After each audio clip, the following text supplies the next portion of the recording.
Parents हैं। Sir का थोड़ा स्कूल नाम आपको पता है? मैं नरेश कुमार इंडिया ट्रांसलेटर के बच्चे। मेरा अभी 9 साल का एक बच्चा है जो चलने में थोड़ा अक्षम है और देखने में और बोलने में। जैसे अब जो है पिछले कुछ समय से 3 साल से स्कूल जा रहा है, मतलब आप ही लोग की मेहर हुआ है जो आप लोग उसको रास्ता दिखाने वाले हो। तो पिछले 3 साल से पहले 2 साल तो संवेदना में गया है, अभी इस बार सिवेंद्र के अंडर में है। तो पहले से बहुत अच्छा ग्रोथ है जो होना चाहिए।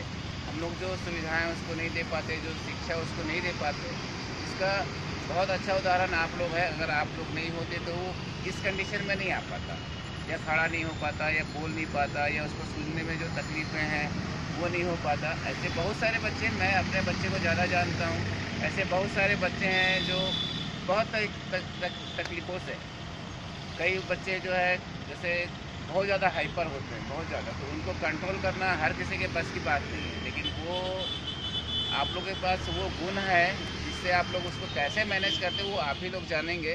तो वो एक बहुत अच्छी बात है कि अगर आप लोग नहीं होते तो वो बच्चा पता नहीं कैसा होता, कहाँ होता, किस कंडीशन में होता। तो ये आप लोगों को धन्यवाद देता हूँ मैं कि आप लोगों की बदौलत वो बच्चा आज के डेट में खड़ा होगा, दौड़ेगा, किसी एक नॉर्मल बच्चे के कंडीशन में वो आगे भी बढ़ेगा। और हो सकता है जैसे कई बार ऐसा सुनने में आता है भगवान कहीं किसी में कुछ कमी करता है तो कहीं पर कुछ बढ़ा देता है। हो सकता है कि वो आज जैसा भी है, लेकिन एक समय हो सकता है कि जब वो अपने लक्ष्य को पा सकता है। और बोलते हैं कि जो ऐसे बच्चे होते हैं जो दिव्यांग बच्चे हैं, उनका टारगेट सिर्फ एक ही होता है, क्योंकि उनके पास दूसरा ऑप्शन होता ही नहीं है।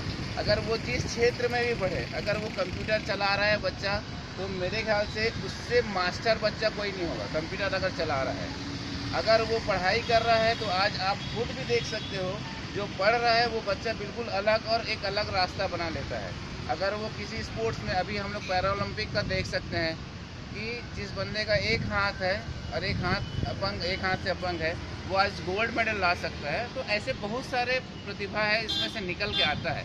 तो ये मैं तो उन टीचरों से आप लोगों का धन्यवाद ज़्यादा करूँगा कि वो तो एक नॉर्मल बच्चे को पढ़ाते हैं और आप लोग एबनॉर्मल बच्चे को पढ़ाते हैं। तो आप लोगों की महत्व उनसे बहुत ज़्यादा अच्छा है। तो मैं तो ये चाहूँगा कि अगर जो फैसिलिटी उनको मिल रहा है तो वो फैसिलिटी बराबरी से आपको मिलना चाहिए और उसका दर्जा आप लोग का बनता है। तो मैं तो बिल्कुल प्रशासन से भी चाहूँगा कि जो उनको मिल रहा है कम से कम उतना तो मिले। कई अभी ऐसे सिविल बता रहा था कि भैया मैं आ गया हूँ यहाँ पर, और ऐसे कई मेरे भाई बहन लोग हैं जो अभी किसी स्कूल में भी नहीं है, जबकि ये सब होना चाहिए। सब अपना कोर्स कर लिए हैं, कोर्स करने के बाद सभी स्कूलों में, कॉलेजों में होना चाहिए, लेकिन अभी भी नहीं है। तो मैं तो बिल्कुल चाहूँगा कि आप लोग बहुत अच्छे कंडीशन में, बहुत अच्छे, तो कम से कम आपका जो लगन बना रहेगा इन बच्चों के प्रति, तो वो बहुत ऊँचा रहेगा। तो मैं बिल्कुल चाहूँगा कि आप लोग जो संघर्ष कर रहे हैं इसमें जब भी हमारा ज़रूरत पड़े, तो मैं तो जब भी सिवेन बताएगा उस दिन मैं आ जाऊँगा। तो मैं आप लोगों के सपोर्ट में रहूँगा। धन्यवाद। सर इसके और ये पूछना चाहूँगा कि शासन के द्वारा आपको क्या क्या सुविधा मिली और क्या बोलना चाहिए?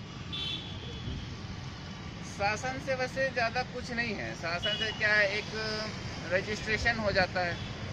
रजिस्ट्रेशन होने के बाद जो सुविधाएं हैं वो कुछ नहीं है विशेष तौर पे। और क्या रेलवे में हूँ तो इसका फ़ायदा ये है कि विकलांग बच्चों के लिए जो चिल्ड्रन एजुकेशन जो हम लोग को मिलता है वो थोड़ा ज़्यादा मिलता है, तो वो हम लोग पूरा का पूरा उसमें लगा देते हैं। सेंट्रल गवर्नमेंट देती है। अभी तक स्टेट गवर्नमेंट से कुछ भी ऐसा उपलब्ध नहीं हुआ।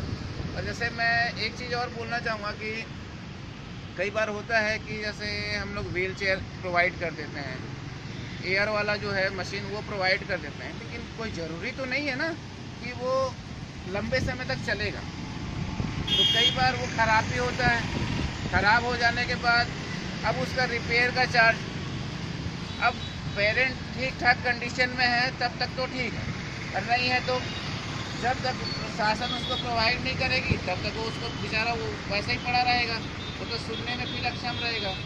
तो तो कम से कम इन चीज़ों का शासन प्रशासन को बिल्कुल ध्यान रखना चाहिए कि जो हम उसको प्रोवाइड कर रहे हैं वो चल भी रहा है, और एक सबका एक समय सीमा होता है। जैसे आप व्हील चेयर ले रहे हैं तो व्हील चेयर का भी एक समय सीमा है कि कब वो ख़त्म होगा, और कभी हो सकता है टूट फूट हो जाता है, लेकिन उसका रिपेयर का चार्ज कई बार ऐसा होता है कि पेरेंट करा लेते हैं, चलो ठीक है, लेकिन कायदे से ये सब इधर शासन प्रशासन से मिलना चाहिए, बहुत अच्छा चीज़ है, और इन सारी चीज़ों की तो ध्यान देना चाहिए, क्योंकि ये बहुत मतलब जो मांग है हम लोग, मैं तो ये समझ